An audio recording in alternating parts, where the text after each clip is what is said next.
로마 제국의 50번째 황제 이름이 데오도시우스라는 이 황제가 있습니다. 이 데오도시우스라고 하는 황제는 저 사진이 나와 있는데요. 뭐 저게 이제 흉상으로 만들어낸 사진인데요. 이 황제가 392년 주후 392년에 기독교를 국교로 선포할 정도로 기독교 매우 호의적인 우호적인 그런 사람이었습니다. 그런데 어느 날 어떤 일로 교회 출입을 하려다 가다가 그만 교회 문 앞에 들어가지도 못하고 금지당하는 사건이 발생합니다. 황제인데, 로마의 황제인데 그 예배당에 들어가려고 하는 그것을 막은 거예요. 내 마음 그렇습니다. 오스티아의 비엔나의 임페리얼 박물관에 바로 그 현상이 담겨져 있는 작품이 전시되어 있는데요. 그 그림을 그린 화가가 안톤 반 다이크하고 이 화가가 그린 그림이 저 그림입니다. 박물관에 지금 소장되어져 있는 그림인데 저기 왕관을 쓰고 있는 저 황제가 데오도시우스이고 그 앞에 이제 막아서는 그 빨간 옷을 입고 있는 그 사람이 암브로스라고 하는 감독인데요.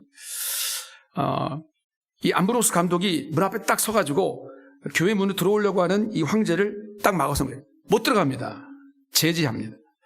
여러분, 이런 일이 어떻게 일어날 수 있을까라는 생각이 듭니다. 어떻게 감독, 뭐 우리가 흔히 뭐 교황이라고 말하지만 이 교황권이 아니라 감독입니다. 암브로스는 감독인데 이 감독이 우리가 말하면 지금 목회자라고 볼 수 있는데요. 이 감독이 황제가 예배당에 와서 예배를 드리겠다고 오는 건데 막아서는 못 들어갑니다. 이 이유가 배경이 있습니다. 데살로니가에 어떤 이 황제에 대한 저항 반란이 일어났어요. 그게 390년에 일어나는데 로마에 항거하는 반란이 일어났는데 이때 로마 황제 이 데오도시우스가 이것을 진압하면서 데살로니가의 이 백성들을 1,500명이나 학살했습니다. 1,500명이라는 양민을 학살했어요. 이 일로 교회는 로마 황제를 정죄하고 있는 겁니다.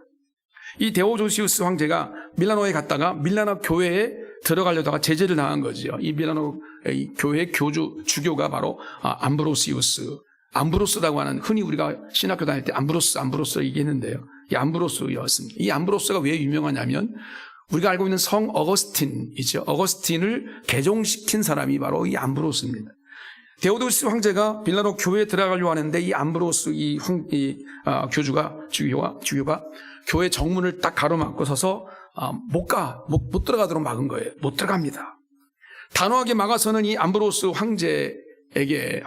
황제가 이제 주교에게 이렇게 대꾸했습니다. 성경에 보면 다윗도 죄를 졌지 않냐, 죄인이었지 않느냐라고 물었어요. 그러니까 냉혹하게 이렇게 나를 대우할 필요가 있냐? 내가 데살로니가의 한 거에 대해서 그런 좀 학살이 있었다고 해도 내가 교회 못 들어갈 이유가 없지 않느냐라는. 그러니까 이 암브로스가 이렇게 얘기했습니다. 황제께서 다윗의 죄를 모방하시렵니까? 라고 물으면서, 그렇다면 다윗의 회개도 모방하셔야죠. 다윗처럼 회개하십시오. 진심으로 회개하십시오.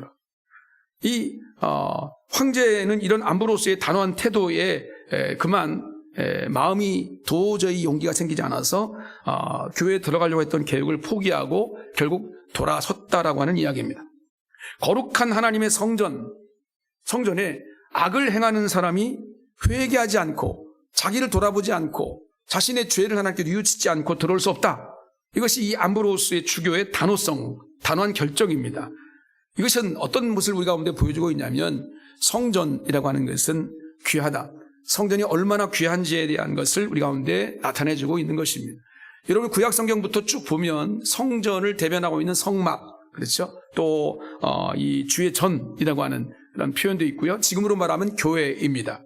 이것은 하나님께 예배하고 찬송하고 또한 기도하는 구별된 장소라는 뜻을 가지고 있습니다. 물론 성경에서 말하는 것처럼 성전 자체가 그냥 거룩한 그런 곳은 아닙니다. 성전이 거룩하다, 이런 의미가 아니라 성전에 임재하시는 하나님이 거룩하시기 때문에 성전은 구별된 장소이다. 이것이 정확한 표현일 것입니다. 이것은 지금의 이 교회도 마찬가지입니다. 지금의 이 예배당이 우리가 지금 모여서 예배드리고 있는 이 예배당이 거룩한 것이 아닙니다. 그래서 내 있는 곳에서 신을 벗으라라고 하는 어떤 이 모세에게 주신 말씀처럼 오늘 우리가 강단에 올라올 때 신을 벗고 올라오잖아요. 옛날부터 전통이. 그죠? 요즘은 신을 다 신고 올라오는 추세입니다. 지금은 제가 실내화를 신고 올라왔습니다만 대부분 교회는 그냥 구두를 신던 군을 가지고 올라오는 경우들이 많이 있습니다. 왜 그렇게 되는가? 예배당 자체가 거룩한 게 아니라 오늘 우리가 주님의 임재를 경험하는 바로 그곳, 우리가 주님 앞에 서 있는 이곳이 바로 거룩하기 때문입니다. 예배당이 거룩하라고, 그것이 성전이다라고 말하는 것은 참 모순이 있습니다. 하나님께 예배하고 찬송하고 기도하는 장소이기 때문에 귀하게 여기는 것뿐입니다. 성경을 보게 되면 믿음의 사람들 모두가 다 하나님의 이 성전이 그 임재의 상징인 이 성전을 귀하게 여겼다는 것을 우리가 알게 됩니다. 그 중에 다윗을 한번 예를 들면 다윗이 왕이 된 이후에 첫 번째 한 일 가운데 하나가 기럇 여아림에 있었던 이 법궤를, 하나님의 임재의 상징인 이 법궤를 예루살렘으로 옮겨오죠. 법궤를 옮겨온 이후에 어느 날 생각해 보니까 하나님께 너무나 죄송스러운 거예요. 자신이 살고 있는 이 왕궁은 백향모로 지은 아주 화려한 그런 궁에 지금 내가 살고 있는데, 그런데 하나님께서 임재하시는 그 하나님의 궤, 그 성막은 휘장 속에 있다. 여러분 성막 공부를 해보신 분은 알겠지만 그냥 텐트 속에 안에 갇혀 있는 거죠. 너무 초라해 보이는 거예요. 그래서 나단 선지자에게 말하기를 다윗 왕이 내가 하나님의 집인 이 성전을 짓겠다라고 그렇게 말합니다. 그런데 하나님은 다윗에게 그 성전을 짓지 못하도록 막으십니다. 그러면서 성전을 지을 마음을 먹었던 이 다윗을 축복하십니다. 그것이 바로 그 내용이 사무엘하 7장 9절 이하에 나오고 있는데 한번 같이 한번 읽어보겠습니다. 네가 가는 모든 곳에서 내가 너와 함께 있어 내 모든 원수를 내 앞에서 멸하여 내 이름을 위대하게 만들어 주리라. 여호와가 너를 위하여 집을 짓고 내 수완이 차서 내 조상들과 함께 누울 때 내가 내 몸에서 내 씨를 내 뒤에 세워 그의 나라를 견고하게 하리라. 이렇게 축복하십니다. 하나님의 성전을 지을 그 마음을 먹은 다윗을 너무 귀하게 보시는 거예요. 이렇게 놀라운 축복을 부어주신 겁니다. 이 다윗 언약 가운데 들어있는 축복 가운데 하나입니다. 이렇게 한 믿음의 사람들은 모두 다 하나님의 전 성전을 사모했습니다. 또 성전을 사랑했습니다. 그 사랑하는 마음을 가진 그 사람을 하나님은 축복하셨습니다. 이게 신앙의 맥락이에요. 오늘 본문을 보게 되면 시편 기자가 물론 다윗이지만 여호와의 궁정을 사모한다 라는 그 메시지를 담고 있습니다. 여호와의 궁정을 사모한다라니, 여기서 궁전이라는 것은 성전 뜰을 말하고 있습니다. 당시에 일반 사람들은 성소나 지성소에 접근할 수가 없습니다. 들어갈 수 없습니다. 성소나 지성소는 제사장과 대제사장들만 들어갈 수 있습니다. 그래서 일반 사람들은 성전에 들어가지 못하고 성전 뜰까지만 갈 수 있었는데 그 성전 뜰이 바로 궁정입니다. 궁정 자체를 성전 뜰이라고 말하지만 사실은 궁정이라고 말하는 것은 우리가 일반적으로 성전을 말하고 있는 것과 같다, 그렇게 봅니다. 그러니까 성막, 성전, 이것이 바로 궁정이다라고 그렇게 표현한 거죠.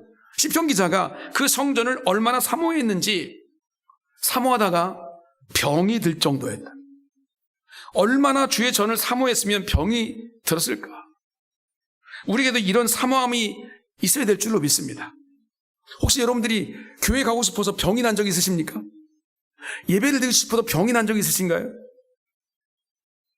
살짝 웃으시지만 아마도 우리 마음 가운데 한번 생각을 해 보셔야 됩니다. 제가 군대 이야기가 참 제일 적나라하니까 군대에서 훈련받고 정말 4주 동안 훈련받은 다음에 성전에 그 그리워하는 마음, 예배당 가서 예배하고 싶고 찬송하고 싶은 마음, 그 마음이 얼마나 사무치는지 말이죠. 아직도 제가 그 기억이 나요. 벌써 40년이 넘었는데 기억이 나요. 여러분, 우리가 하나님의 전을 사모해야 할 마음이에요. 주님 앞에 나오지 못해서 마음에 병이 들기까지 사모하는 마음이 우리 가운데 하나님께서 보시는 마음입니다. 내 예배당에 들어가고 싶어서, 예배 드리고 싶어서 손꼽아 기다리고 있는 여러분이 오늘 예배 드리고 이제 집에 가시고 이제 일상을 돌보다가 매일매일 언제 주일이 오나, 주일 예배가 이렇게 사모한, 주일 예배 가서 내가 예배 드리고 싶다. 그렇죠? 여러분 그러시죠? 예. 여러분 얼굴에 써 있습니다. 그렇다고. 그게 바로 주님의 백성들의 모습이다. 그 사모하는 마음이 성전에 대한 마음이 있어야 된다는 거죠. 시편 기자가 그 말을 우리 가운데 보여주고 있는 겁니다. 주의 전을 사모하는 마음이 있어야 된다는 거죠. 왜 오늘 우리가 주의 전을 사모해야 할까라고 하는 이 주제를 가지고 그 이유를 세 가지로 한번 오늘 말씀을 통해서 한번 생각해 보도록 하겠습니다. 첫 번째는 주의 전에서는요, 부르짖을 수 있기 때문입니다. 오늘 2절에 보니까 이렇게 말씀합니다. 내 마음과 육체가 살아계신 하나님께 부르짖나이다 라고 말하고 있어요. 이는 단순히 성전에 오면 내가 그동안 부르짖지 못했던 것을 마음껏 부르짖을 수 있다, 이런 의미는 아닙니다. 시편 기자는 하나님이 계시는 이 성전이 얼마나 좋은가라는 것을 1절에서 이미 말하고 있어요. 그래서 그 성전 뜰 안을 그리워해서 내가 쇠약해지기까지, 병이 들기까지 했다라고 말하고 있습니다. 그래서 그곳에 갈 수 있게 해달라고 부르짖었다. 갈망함이죠. 사모하는 마음입니다. 소리 지른다는 얘기가 아니라 내 마음속에 갈망하는 마음이 있다는 거예요. 부르짖는 거예요. 하나님, 나 성전에 가고 예배드리고 싶어요. 이 부르짖음이에요. 그러면 그렇게 성전을 그리워하면서 부르짖는 사람이 성전에 가면 얼마나 더 부르짖고 주 앞에 감사하고 기뻐함으로 주님 앞에 설 수 있을까 말이에요. 그만큼 시편 기자는 성전을 사모한다라는 그 말을 하고 있는 것입니다. 성경을 보게 되면 성막에 가서 간절하게 부르짖었던 한 사람, 여러분 다 아는 사람, 한나, 그렇죠? 자녀가 없어요. 그리고 자녀가 없는 것 때문에 참 고통을 받아요. 모멸감을 많이 느껴요. 도저히 하나님 앞에 내놓지 않고는 견딜 수가 없어요. 그래서 실로에 있는 중앙성소, 이 성막에 가가지고 늘 하나님, 나의 이 애통함을 좀 돌아봐 달라고, 나에게 자식을 달라고, 아들을 달라고 부르짖기 시작합니다. 그 부르짖음이 얼마나 간절한지, 처음에는 통곡하면서 기도하다가 나중에는 통곡도 안 나와요. 나중에는 입술만 움직이는 거예요. 그렇게 기도해 보셨습니까? 또 기도하다 보면 내가 이제 이 입술만 동하지 도대체 힘이 없어가지고 입술만 가는, 제사장이 볼 때 야, 너 술 먹었지? 그렇게 오해할 정도로 말이죠. 그렇게 입술만 동하는 그런 모습의 부르짖음, 이것이 한나의 기도였어요. 이렇게 부르짖는 한나의 모습이 사무엘상 1장 10절에 기록되어 있죠. 한나가 마음이 괴로워서 여호와께 기도하고 통곡하며 그랬어요. 처음에는 통곡하며 기도했습니다. 통곡하며 부르짖었습니다. 그러다 지쳐서 그 음성을 들리지도 않고 입술만 그냥 움직이게 됩니다. 이렇게 한나는 내게 그 간절한 소원인 아들을 달라고 하는 그 애타는 기도 제목을 가지고 성막에 올라가서 간절하게 하나님께 부르짖었다라고 말하고 있습니다. 이사 37장에 보게 되면 유다 왕 히스기야가 바로 그런 인물입니다. 아수르의 강력한 세력이 사내립을 앞세 놓고 유다를 이제 침공하려고 너희들 항복해라 라고 큰소리 치면서 선전포고하는 편지를 보냈습니다. 그 편지를 들고서 어찌할 바를 알지 못하는 히스기야 왕이 성전에 올라갑니다. 올라가서 하나님께 이 이스라엘 백성을 구원해달라고 기도합니다. 유명한 히스기야의 기도이죠. 성도가 주의 전을 사모하는 이유, 여러분이 손꼽아 기다렸던 예배당, 오늘 이 예배 왜 손꼽아 기다렸습니까? 그 이유가 뭡니까? 성전에 가면 언제나 간절하게 부르짖을 수 있기 때문입니다. 내 마음을 아시는 주님, 내 사정을 아시는 주님, 나의 이 형편과 처지를 주님이 아시잖아요. 주님과 이 교통함이 있는 이 예배당에서 드리는 이 예배 말이죠. 그래서 우리가 마음속에 사모하는 마음으로 주 앞에 나와 예배하는 겁니다.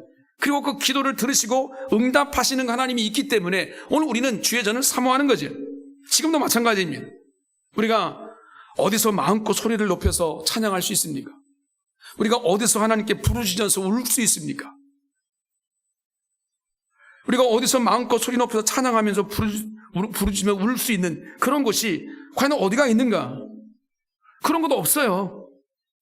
과거에는 말이죠, 산에 올라가가지고 우리 많은 산기도를 많이 했어요. 그죠? 여러분들 산기도 하신 분들이 계실 텐데, 과거 70년, 80년대에는 산기도가 보편적이었어요. 왜 산기도 올라갑니까?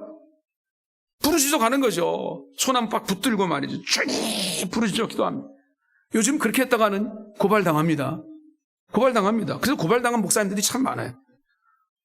여러분, 오늘 우리가 정말 우리 마음 가운데 부르짖음 이 모습이, 물론 기도원 가면 돼요. 기도원 가서 부르짖을 수 있어요. 기도원은 그럴 수 있는 장소니까. 근데 여러분, 기도원 가기가 쉬워요? 쉽지 않아요. 그럼 여러분, 가까운 교회에 오셔서 부르짖으면 됩니다. 얼마든지 찬양할 수 있습니다. 얼마든지 소리 높여 울 수 있어요. 주님 앞에 항변할 수 있습니다. 찬양과 기도로 주님 앞에 예배할 수 있습니다. 하나님이 그 기도를 들으실 줄로 믿습니다. 그리고 은혜를 베풀어 주실 줄로 믿습니다. 한나를 보십시오. 성막에 올라가 부르짖어 기도했더니 하나님께서 그 아들을 주셨어요. 우리가 아는 것 사무엘 아들을 주셨습니다. 그뿐입니까? 사무엘상 2장 21절을 보니까 여호와께서 한나를 돌보셨어요. 그로 인하여 임신하여 세 아들과 두 딸을 낳게 하셨다라고 성경에 기록하고 있습니다. 자식을 낳지 못했던 한나가 자식 5명이나 얻었단 말이죠. 이사야 37장에 보게 되면 히스기야가 그렇게 기도하니까 놀라운 일이 일어나는데 37장 36절에 여호와의 사자가 나가서 아수르 진중에서 18만 5천 명을 쳤으므로 아침에 일찍 일어나 본즉 다 시체뿐이었다. 이스라엘 싸우지도 않았어요. 하나님께서 히스기야의 부르짖음을 들으시고 이스라엘 그 기도를 들으시고 대적들을 무력화시킨 거예요. 하나님이 일하신 것입니다. 하나님은 우리가 하나님께 부르짖을 때 그 기도를 들으시고 응답하신다라고 성경에 약속하고 계십니다. 우리가 잘 아는 에레미야 33장 3절 시작. 너는 내게 부르짖으리라. 내가 내게 응답하겠고 네가 알지 못하는 크고 은밀한 일을 내게 보이리라. 아멘. 나의 문제, 나의 어려움, 나의 아픔 그걸 다 들어주시는 그것만 가지고도 감사한데 그런 모든 일에 대해서 해결의 응답까지 주시겠다라고 약속하신 거예요. 그러니까 오늘 우리가 어찌 부르짖지 않을 수 있으리요. 사랑하는 여러분, 이만하면 우리가 성전, 주의 전, 우리가 말하는 교회에 나와서 부르짖을 만한 충분한 이유가 되지 않습니까? 동기부여가 되지 않을까요? 왜 오늘 우리가 주의 전을 사모해야 될까? 주의 전을 사모해서 주의 앞에 나와 부르짖으면 오늘 우리의 모든 부르짖음을 하나님이 들으신다는 거죠. 그 부르짖음을 외면하지 않으시고 놀라운 일을 계획하신 대로 하나님의 통치의 모든 그 의미를 우리 가운데 부여해 주실 것입니다. 여러분 힘들고 지치고 일상 속에서 힘들고 어려울 때마다 내가 가야 할 곳이 있어요. 여러분 그곳이 성전이 되시기를 주의 이름으로 축복합니다. 그게 복입니다. 그게 저는 그렇게 살아왔어요. 어렵고 힘들 때마다 가서 그냥 예배당 앞에 맨 앞에 와가지고 그냥 앉아서 탄식해도 좋아요. 하소연도 좋아요. 원망도 좋고 다 좋아요. 하나님 앞에 내어놓는 거예요. 울면서 하나님 어찌합니까? 그러면서 하나님은 찬양하기도 하고 기도하기도 하고 소리 한번 질러보기도 하고 하나님은 소리 한번 지르면서 하나님께 내 모든 사정을 아뢰일 때 제 마음속에 주신 하나님의 그 평강이 있어요. 여러분 힘들고 어렵고 얼마나 요즘처럼 살기가 어렵습니까? 모든 것이 다 지금 위기의 시대이구나라는 것들을 느낄 수밖에 없는 거 다 느끼지 않습니까? 표시를 안 하고 우리가 인식을 안 하고 살려고 그래서 그렇지 다 느끼고 있을 거예요. 그럴 때마다 여러분 언제라도 열려있는 우리가 예배당 문을 열어놓을 이유가 바로 그런 거 아니겠습니까? 언제라도 나와서 예배당 나와서 여러분 주님 앞에 내 사정을 아뢰십시오. 부르짖어 간구하십시오. 하나님께서 그 기도를 들으실 줄로 믿습니다. 두 번째는 주의 전을 우리가 왜 사모해야 되는가? 주의 전에서는 주님의 위로를 받을 수 있기 때문입니다. 오늘 3절에 시편기자 이렇게 고백하죠. 나의 왕이시며 나의 하나님이신 전능하신 여호와여 주의 제단에서 참새도 제 집을 얻고 제비도 새끼들 보금자리를 얻었나이다. 하나님은 당신께서 당신이 앞에 나오는 모든 사람을 거부하지 않으신다라는 얘기예요. 이런 결과를 얻게 하신다는 겁니다. 언제나 두 팔 벌려서 환영하신다는 것입니다. 우리 하나님은 우리 주의 전에 나와서 기도하는 자 언제나 막으시지 않습니다. 언제든지 받아주십니다. 너는 자격이 없어. 네. 그런 하나님이 아니십니다. 받아주시고 우리를 위로하시고 격려하신 하나님인 줄로 믿습니다. 이사 55장 1절 3절까지의 말씀, 우리가 흔히 서시도 많이 읽는 말씀이죠. 한번 같이 한번 읽어보겠습니다. 시작. 오라 너희 모든 목마른 자들아 물로 나오라. 돈 없는 자도 오라. 너희는 와서 사목되 돈 없이 값 없이 와서 포도주와 젖을 사라. 너희가 어찌하여 양식이 아닌 것을 위하여 은을 달아주며 배부르게 하지 못할 것을 위하여 수고하느냐.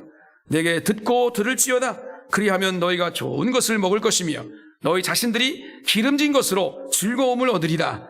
너희는 귀를 기울이고 내게로 나와 들으라. 그리하면 너희의 영혼이 살리라. 내가 너희를 위하여 영원한 언약을 맺으리니 곧 다윗에게 허락한 확실한 은혜이니라. 아멘. 너희가 돈을 들고 귀한 것을 들고 다른 곳을 찾아다녀 봐야 얻을 것이 없다라고 말씀하십니다. 왜 목마르지 하지 못할 것을 위해서, 또 배부르게 하지 못할 것을 위해서 왜 이렇게 허비하느냐라고 말씀합니다. 다 헛된 수고다라고 말합니다. 얼마 전에 통계가 나왔어요. 우리 교회 다니는 사람들 가운데 30%가 점을 본답니다. 우리 중에 30%면 혹시 난가? 이런 생각이 들 수도 있어요. 통계적으로 우리 종합계는 하나도 없는 줄로 믿습니다. 점을 그냥 보나요? 복채가 있을 거 아니겠어요? 복비가 있잖아요, 그죠? 분명히 저는 한 번도 본 적이 없어서 모르겠지만 얼마나 내야 되는지 모르겠어요. 재미로 심심풀이 땅콩으로 그게 볼 수도 있어요. 요즘 앱으로 보는 데도 있다고 그러는. 그것도 유료가 있겠죠. 왜 수고라는 말입니다. 왜 그런데 우리가 시간과 왜 물질을 낭비하냐는 겁니다. 오직 하나님께 나올 때 살게 되는 그 은혜를 받아서 우리가 누리게 되는 것을 왜 우리가 헛된 것에서 허비하느냐라고 주님 말씀하십니다. 믿음의 사람들은 이 사실을 이미 알고 있었어요. 그래서 오늘 우리도 말씀에 귀를 기울여야 한다는 거죠. 여러분, 우리가 생각하는 지혜라는 것이 뭡니까? 지혜는 좋은 말, 생명의 말에 귀를 기울일 줄 아는 것이 지혜입니다. 좋은 말을 듣고 귀를 기울이고 그 말을 따라 행하는 것, 그것이 바로 지혜인 줄로 믿습니다. 반대로 그럼 어리석음이라는 것은 뭡니까? 우리가 어리석다, 미련하다, 이것이 무슨 뜻이에요? 지혜로운 말을 듣기는 들었는데 나와는 상관이 없는 것처럼 여겨지는 거예요. 그럼 멀리하는 거예요. 여러분, 전혀 우리의 인생이 변하지 않습니다. 지혜로운 말을 듣고도 나와 상관이 없다라고 생각하는 것, 그리고 행하는 것, 내 마음 뜻대로 내가 모든 감정이 흘러가는 대로 행하는 것, 여러분, 이것이 바로 어리석음이다라고 말하고 있습니다. 오늘 우리가 서시를 읽었어요. 시편 1편에 복 있는 사람이 어떻게 사는지를 분명하게 주님 말씀하십니다. 같이 한번 선포해 보겠습니다. 시작. 복 있는 사람은 악인들의 꾀를 따르지 아니하며 죄인들의 길에 서지 아니하며 오만한 자들의 자리에 앉지 아니하고 오직 여호와의 율법을 즐거워하여 그의 율법을 주야로 묵상하는도다. 아멘. 우리가 하나님 말씀 앞에 서고 그 말씀을 묵상하지 않으면 뭘 묵상하겠습니까? 우리 인생에 여러 가지 많은 우리의 유혹들 속에 묵상할 수밖에 없어요. 우리는 어차피 우리가 좋아하고 추구하는 것들을 따라가게 되어 있잖아요. 그것이 세상의 문화이고 세상의 모든 흐름이고 거기서 의해 내 자신을 맡기면 어느덧 주님과 내가 멀어져 있는 거예요. 주의 말씀이 나와 상관이 없는 거예요. 그게 바로 어리석음이에요. 그렇게 될 때 맨 처음에는 악인의 꾀를 따르는 것에 머물러 있지만 그러나 어느 순간에 보면 죄인의 길에 내가 서 있는 거예요. 어느 순간에 보니까 내가 오만한 자의 자리에 아예 앉아버렸어요. 그게 바로 멸망의 길입니다. 복 있는 사람은 세상 사람들이 사는 것처럼 살지 않습니다. 하나님의 말씀을 따라 사는 줄로 믿습니다. 그래서 우리가 날마다 말씀을 묵상하는 거죠. 그런 사람에게 어떤 은혜가 임합니까? 시편 1절 3절 같이 읽겠습니다. 시작. 그는 시냇가에 심은 나무가 철을 따라 열매를 맺으며 그 잎사귀가 마르지 아니함 같으니 그가 하는 모든 일이 다 형통하리로다. 아멘. 그가 하는 모든 일이 다 형통하리로다. 하나님이 이미 준비하신다는 겁니다. 예비하신다는 거예요. 그 복을 받아 누린다는 것입니다. 하나님 내 인생을 통해서 이루시고자 하는 모든 것들, 형통의 복이 내 마음과 뜻대로 되어지는 것이 아니라 하나님께서 약속하신 그 복이 우리 가운데 임하신다는 거예요. 우리가 주의 전으로 나와야 하는 이유가 너무 분명합니다. 우리가 주의 전으로 나올 때 주님이 우리를 만나 주십니다. 우리를 만난 주님, 나를 반갑게 맞아 주십니다. 그리고 우리를 위로해 주십니다. 격려해 주십니다. 혹시 오늘 우리가 주님 앞에 나오지 못하는 이유를 여러 가지로 변명할 수 있습니다. 정당화시킬 수 있습니다. 내가 너무 죄가 많아서, 내가 바쁘고 너무 분주해서, 그럴 틈이 없어서. 그중에 여러분, 우리가 내가 너무 분주하고 바쁘다라는 것은 핑계가 될 수밖에 없고, 내가 죄를 많이 지어서, 내가 너무 연약해서, 내가 주 앞에 나가서 내가 막 기도하고 예배해봐야 내가 매양 서 있는 삶의 자리는 거기 있는데 내가 주 앞에 나가서 하는 것이 너무 민망하고 죄스럽다, 이런 마음이 있어요. 그래서 내가 예배당도 못 나오고 예배도 못 드리고 계속 우리가 다람쥐 쳇바퀴 돌아가듯이 뱅뱅 도는 그런 우리의 삶을 살아가고 있지는 않은가? 여러분, 성경을 보십시오. 주님은 우리가 죄를 지었는지 안 지었는지, 충성했는지 충성 안 했는지를 보시는 분이 아닙니다. 돈이 있는지 없는지 그런 환경을 보시는 분도 아닙니다. 가장 정확한 이 부분이 탕자의 비유 아니겠습니까? 마치 집을 나갔어요. 아버지께 유산을 받아가지고 집을 나가서 내가 큰 부자가 돼도 돌아오겠다. 그런 나름대로 결심을 했지만 그러나 그는 결국은 아버지 뜻에 불순종했고 불효했습니다. 자기 뜻대로 되어지지 못했습니다. 완전히 상거지가 되었습니다. 도저히 살 힘도 없는 그런 지경 가운데 내가 마지막 희망은 아버지께 가는 것이다. 부끄럽잖아요. 죄스럽잖아요. 자신 만만하게 아버지께 유산을 받아 나왔는데 이 거짓골 돼가지고 상거짓골 돼가지고 내가 가면 어떻게 아버지가 나를 받아주실까? 나를 쫓아내시지 않을까? 두려운 마음이 없겠어요. 그러나 이미 아버지는 그 아들이 돌아오기를 항상 고대하고 계셨습니다. 두 팔 벌려 그 아들이 돌아올 때 안아주셨습니다. 맞아주셨습니다. 의복을 갈아입히셨습니다. 가락지를 껴주셨습니다. 그가 돌아오는 뭘 잘했다고 그가 돌아온 걸 통해서 사람들을 불러서 잔치를 벌여주셨습니다. 그것이 바로 하나님 아버지의 마음인 줄로 믿습니다. 그러므로 내가 주의 앞에 나온다는 것은 내가 자격이 있어서가 아닙니다. 자격이 없기 때문에 더 나올 수 있는 것입니다. 하나님, 내가 이 모습으로 주 앞에 나옵니다. 또 불순종했습니다. 또 내가 불효를 저질렀네요. 나 같은 이 모습도 주님 사랑하시는 나를 회복시켜 주시고 다시 한번 주님의 그 사랑 안에 구할 수 있도록 도와달라고 하는 이 주의 전을 사모하는 자의 모습을 통해서 하나님 우리를 통해 기뻐하시고 영광 받아주실 줄로 믿습니다. 그리고 우리의 아픔과 상처를 반드시 주님께서 위로하시고 보듬어 주실 줄로 믿습니다. 마지막 세 번째는 왜 우리가 성전에 올라가야 되는가? 주의 전에서 찬송하며 복을 받기 때문이다라고 성경은 말하고 있습니다. 오늘 4절 5절에 시편 기자는 고백합니다. 주의 성전에 살며 항상 주를 찬송하는 자가 복이 있다라고 말합니다. 그래서 목사가 복이 있는 거예요. 할렐루야. 전 항상 교회에 있잖아요. 그냥 하는 말이고요. 여러분도 여러분 계신 곳에서 주를 사모하고 찬양하고 예배하는 자, 그 자의 똑같은 하나님의 복이 있는 줄로 믿습니다. 주의 전에 나오면 주님께서 힘을 얻는다라고 말씀하십니다. 그 마음이 성전에 있는 시온산, 성전에 있는 바로 그곳으로 올라가는 것, 그 사모하는 마음을 가지고 있는 자, 그 자가 바로 복이 있다라고 말하고 있는 겁니다. 이걸 우리식으로 해석해 보면 이렇습니다. 주일에 예배당으로 가는 발걸음이 너무도 가볍고 기쁜 자가 복이 있다. 그렇게 사모하는 자가 복이 있다. 우리 여러분 예배당에 오셨는데 어떤 마음으로 오셨습니까?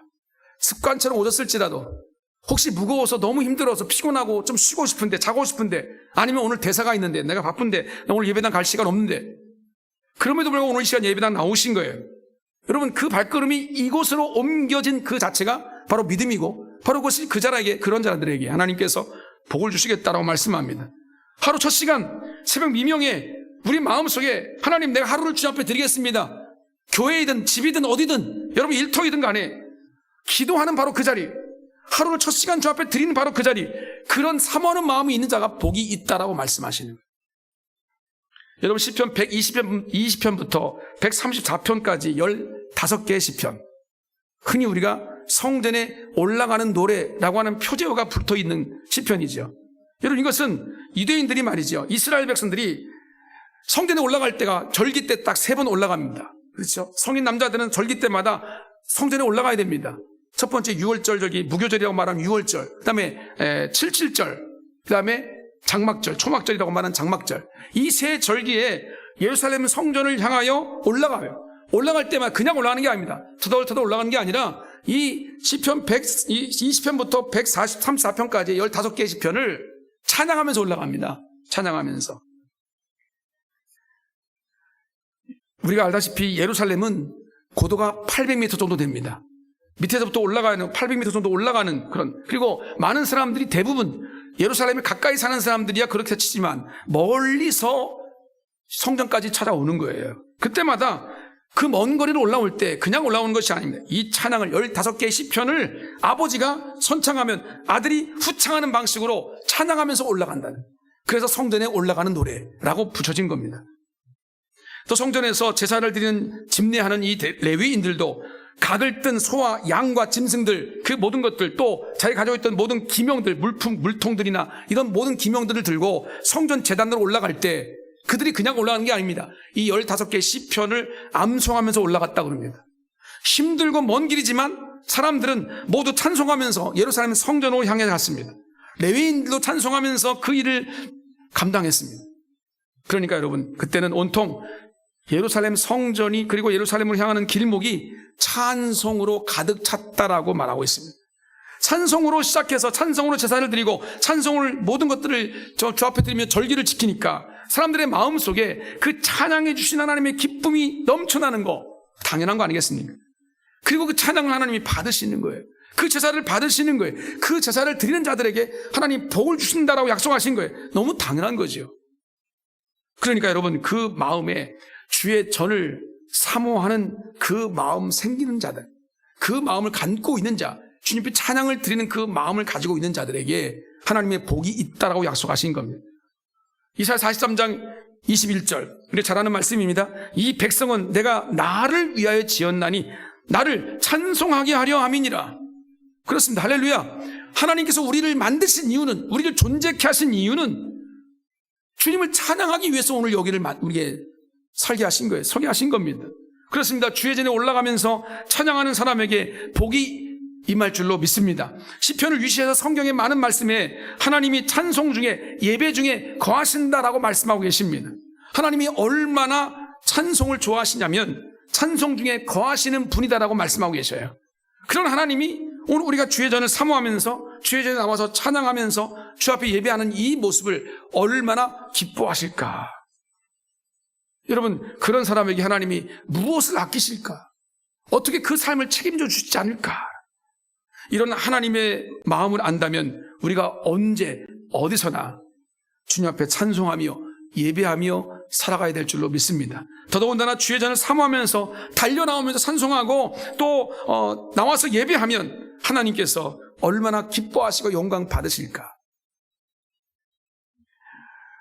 말씀을 좀 마무리해 보겠습니다. 목회를 하면서 많은 주의 백성들을 봅니다. 성도들을 바라보면서 그 백성들을 묵상하는 것이 목회자의 일이죠. 주님을 묵상하면서 그 모든 성도들을 하나씩 하나씩 올려드립니다. 그것이 목회죠. 기도하면서 묵상합니다. 하나님, 이분에게 이런 은혜를 주시고 이분에게 저런 은혜를 주시고 하나님 함께 하시고 위로하시고 축복하시고 고치시고 회복시켜 주시기를 원합니다. 그 중에서 여러분 정말 마음속에 와닿는 그런 성도들, 어떤 마음을 가지고 기도하고 하나님께 간구하냐면, 하나님, 우리 성도들이 하나님 백성으로서 주님을 찬양하고 예배하고 정말 주님 앞에 설 수 있는 하나님을 기뻐하는 자가 되게 해 주시옵소서. 그런 자들을 볼 때 다른 거 아무것도 필요 없어요. 그냥 제 마음에 기쁨이 있어요. 소망이 넘쳐요. 내가 목회자가 되길 참 잘했다. 그 마음이 얼마나 기쁨으로 와닿는지 몰라요.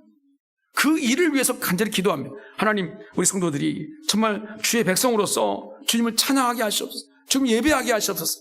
힘들고 어려울 때 주님 앞에 나오게 하시옵소서. 그래서 주님 앞에 내 모든 것들을 내어놓게 하시옵소서. 힘들고 지치고 사한 마음들이 있죠. 복잡하고 불투명한 미래가 확실하지 못하는 요즘 시대 같은 불안한 시대, 모든 것을 가지고 주님 앞에 나오는 겁니다. 그리고 부르시고 간구하는 겁니다. 내 모든 사정을 주님이 이미 아십니다. 부르시고 간구한다는 것은 주님을 찾는 겁니다. 주님이 필요하다는 우리의 애절한 절규가 그 안에 담겨져 있는 겁니다. 나는 주님을 의지하고 믿습니다라는 그 믿음과 신앙이 그 안에 담겨져 있는 겁니다. 그 부르짖음을 주님께서 듣기를 원하시는 거예요. 그리고 주님을 찬양하고 경배하기를 원하시는 거죠. 그러면 주님께서 이미 말씀하신 대로 오늘 위로하십니다. 우리 평강으로 우리를 응답하실 줄로 믿습니다. 하나님이 예비하신 형통으로 우리를 이끌어 가실 줄로 믿습니다. 어려운 시대일수록 교회는 기도하는 소리가 넘쳐나야 되고, 어려운 시대일수록 예배자는 더 넘쳐나야 되고, 이게 정상입니다. 요즘 이상하게 어려운 시대가 분명한데 반대 현상이 일어난다. 이게 위기라는 것입니다. 어려움은 누구나 당할 수 있습니다. 위기는 누구나 당할 수 있습니다. 누구나 병이 있을 수 있고 누구나 지쳐 쓰러질 만한 상황이 있을 수 있습니다. 그럴 때마다 주님께 나와서 기도하고 예배하고 주님께 간구하는, 주의 성전을 사모하는 마음이 있는 자들에게 하나님이 어떻게 그들을 위로하시고 그들의 삶을 붙잡아 주시겠다라고 약속하신 오늘 이 시편 기자의 고백이 여러분들의 고백이 될 수 있기를 주의 이름으로 축복합니다. 주의 전을 사모하십시오. 주의 말씀을 사모하십시오. 주님을 찬양하는 것을 사모하십시오. 그럴 때 여러분들의 삶을 하나님 붙드실 줄로 믿습니다. 그리고 하나님께서 예비하신 놀라운 은총으로 여러분을 이끌어 주실 줄로 믿습니다. 그 놀라우신 주의 정전을 사모하는 자의 모습으로 주님 오실 그때까지 언제나 믿음으로 승리의 길을 걸어가는 하나님 백성들 되시기를 주님의 이름으로 축복합니다.